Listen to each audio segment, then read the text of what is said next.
This novel idea came to me when I was just a little girl. There was a day I was reviewing the word history when I suddenly realized that it could be divided into two parts. Sitting in amazement, I read history and then high story. I laughed at my surprising discovery. At that time, I assumed history was written down equally for all people, regardless of gender. How naive of me. I've never thought about the possibility of another division of this word. However, what happened later announced a harsh reality. There has never been high story. There's only he story. I've always been really fond of writing. In 5th grade, I signed up for a composition contest and surprisingly did well. Won the first prize, and my piece was chosen to be included in a collection. I happily filled in my personal information, including my name and gender, and handed in along with my story.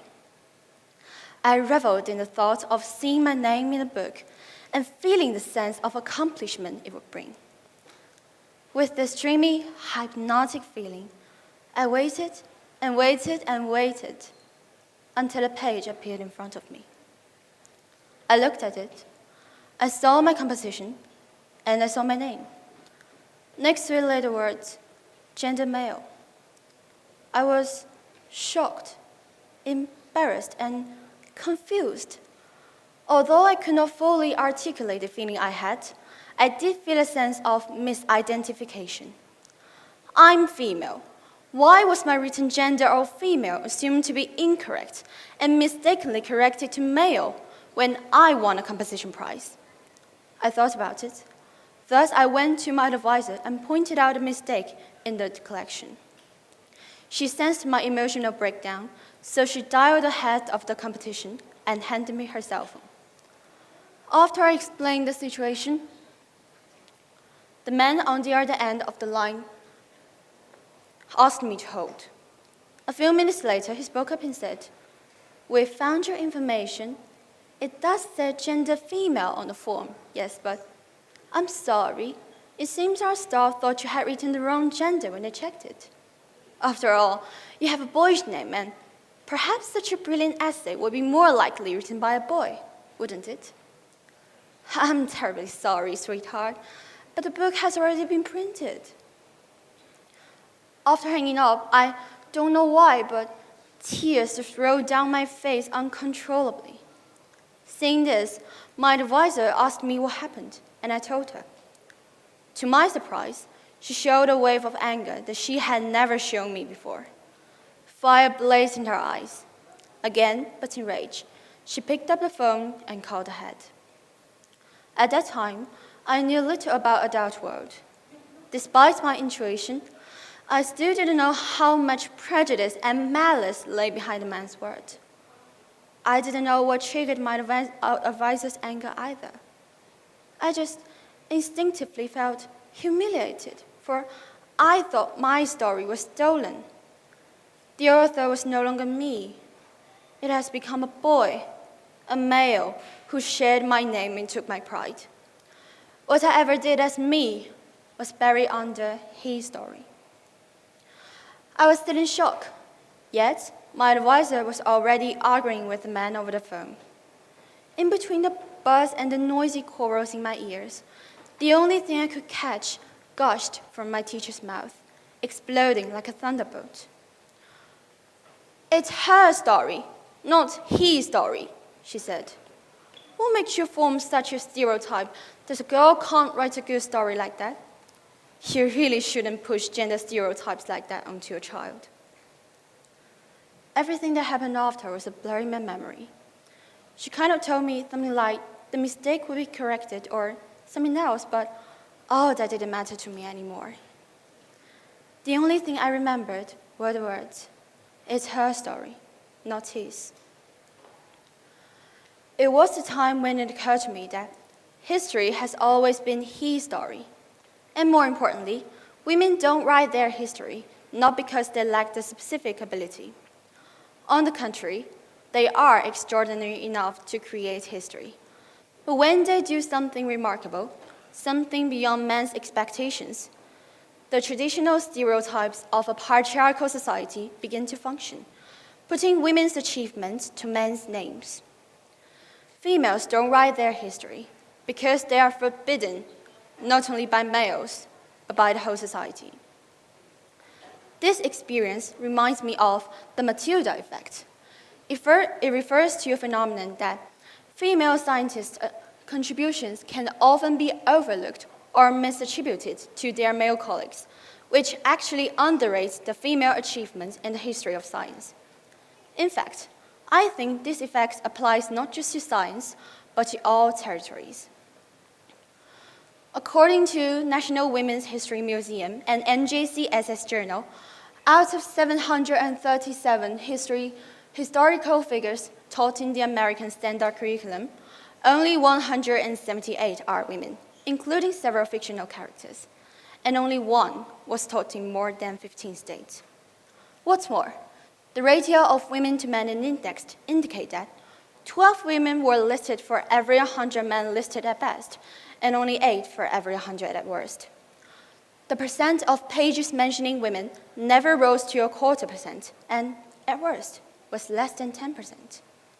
This report suggests that 21st century secondary world history textbooks continue to marginalize female historical agents so as to further reduce the position of women in human history. And that's not all. Notice that when we mention the 6 wives of Henry VIII, we simply know they are wives. We define them as someone's wives. They were recorded in history only as the subject of a king's marriage, as male appendages, like a price tag on a coat, showing how much it's worth. That's all. But who remembers that Catherine Parr, the last woman Henry VIII had married, published the first book by a woman under her own name in England in the 16th century? By the way, it's called Prayers and Meditations. Hope you can remember that. And who knows that she is the one who fought for female education so that women could study scripture independently? Do we know that? To be honest, we don't. Catherine Montague first discovered dopamine, and Rosalind Franklin first discovered the double helix of DNA. But who knows this? Who remembers them? If I haven't mentioned them, you may even never get to hear their names.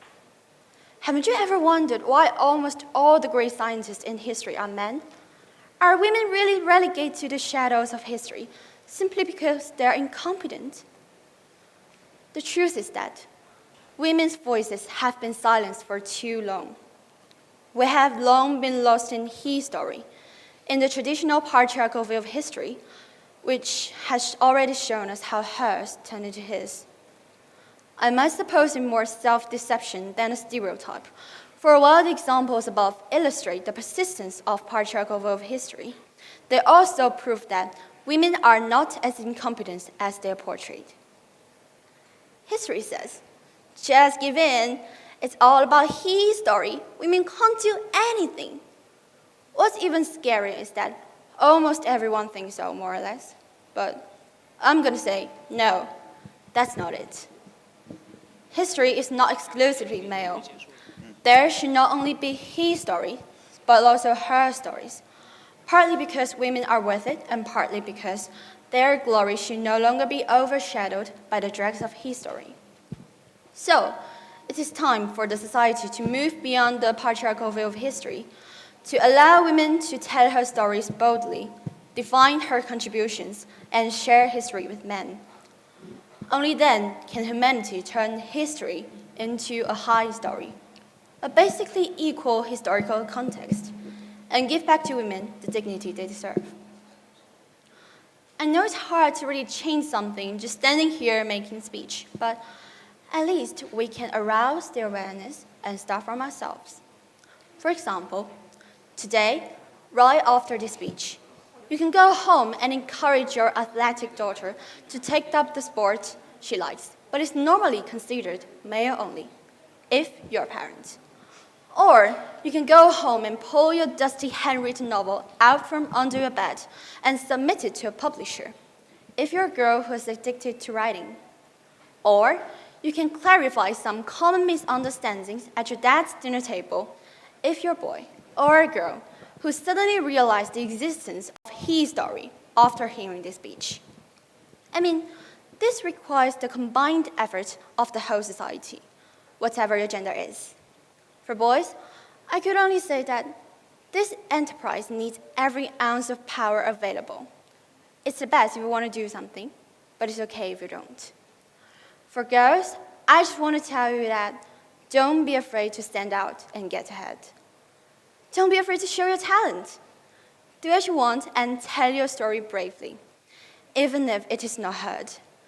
Even if we can't blow this patriarchal society away immediately, but we're making a path to it.